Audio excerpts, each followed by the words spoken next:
என்னய்யா பெருசு, என்னம்மா இங்கே வந்து உட்காந்துருக்க? தலையேற்று 2 பிள்ளைய பெற்றேன்.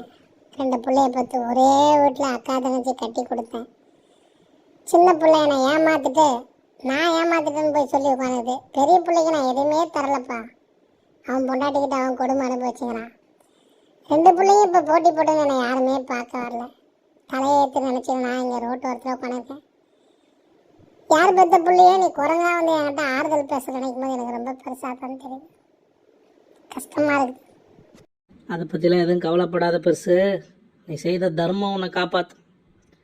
மக்களை பெற்ற புண்ணியம். நீ இவ்வளோ கஷ்டப்பட்டு ரோட்டில் உட்காந்துருக்கும் போது எனக்கு ரொம்ப பாவமாக இருக்குது. நீ கவலைப்படாத. நான் உன்னோட போன ஜென்மத்தில் செய்த புண்ணியம் உன்கிட்ட வந்திருக்கேன். நீ கவலைப்படாத. என்னமோ சொல்கிற, மனசு கேட்குது, கையெல்லாம் பிடிச்சி பார்க்குற. என் 2 பிள்ளைங்க எனக்கு சாப்பாடு போடுவாங்களா? சொத்தெல்லாம் பிரித்து போட்டானுங்க. வீட்டை பிரித்து அவன் கட்டிக்கினான், நானும் கண்டுக்கல. என் பொண்டாட்டி அவங்க சொந்தக்கார வீட்டுக்கு ஓடி போயிடுச்சு. என் அம்மாவோன்னு விட்டுட்டு போச்சு.